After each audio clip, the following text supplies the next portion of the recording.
السلام علیکم. وعلیکم سلام. جی وروره څه به کار و؟ دا کلچې څه ریټ کې دي دانه؟ دا خو 50 روپۍ دانه ده جی. ښه نو د 20 څو راځي چې 20 کلچې راله برابر؟ دا شوې 1000 روپۍ. ښه دا والی 1000 روپۍ زه بازار کې نوره سودا م او دا برابر و. بیا چې واپسۍ کې رالم بیا بیا راله تازه پیک کې صحیح شو. السلام علیکم. وعلیکم سلام. څنګه یې وروره ښه یې؟ خیر دی؟ غټې موبایل یې راواله. د دې څو پیسې دي د دې؟ دا به تقریبا تاسو ته چې خبرې پکې نه په 45000 روپۍ ملاوېږي صحیح ده؟ او دا یو انفینکس به تاسو ته دا اخري په 35000 روپۍ ملاوېږي. دا به تاسو ته اخري چې کوم دی په 25000 روپۍ ملاوېږي صحیح ده؟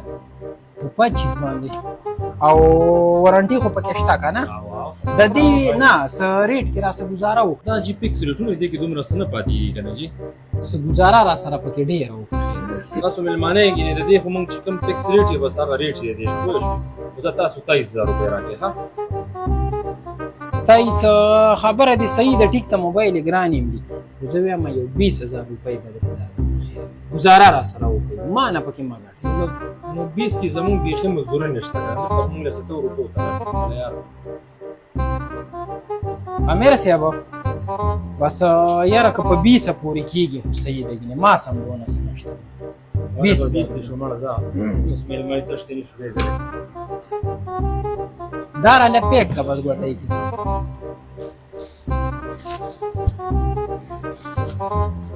دا امیر صاحب ما نه خو بټوه کور پاتې شوه خو دغه وره خوا سویټ والے دوکان چې دی د بازار کې د هغه سره زما پیسې دي نو 20000 روپۍ به تا ته میلاو شي. د شاګردانو کې د را سره یو کس ولېږه زه به یې ته ودرول. چې تاسو به ترې راوړی دی که نه؟ زما لږه تهدید ده امیر صاحب او خیر دی تاسو یو کس را سره ولېږئ هغه ته بیت الاسي حواله کړم او زه به ځم زما تهدید ښه شاګرده ته به چې خیال کوه زه داسې ځم دا پیسې ته ښه.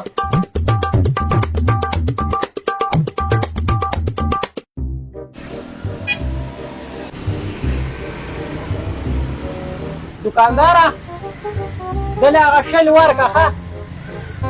امیر صاحب دې به دلې درکړي دا دوکاندار ورشه هغه دی ښه. جی جی بېغمه شه راشئ راشئ والئ. د هغه نه خپلې 20000 روپۍ راوالې ورشي او زما تهدید زه به لاړ شم صحیح شو او ورشه ده. السلام علیکم. وعلیکم سلام. امیر صاحب څنګه یې ښه؟ خیر ده جي. خیر دی. جنید بھائی دا امیر صاحب ته روپۍ.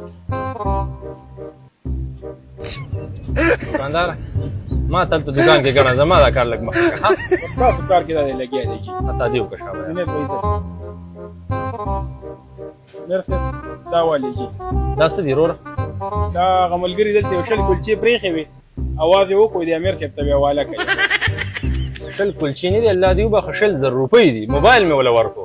امیر صاحب ته څه بینک ته خو نه راغلی دا د کلچو د سموسو د مټایي دوکان دی د هغه دلته موږ ته یو شل کلچې امانت پرتې وې. دا څه ویله که ما ته خو چې داسې 20000 روپۍ دي دی د بیخ ونه باسي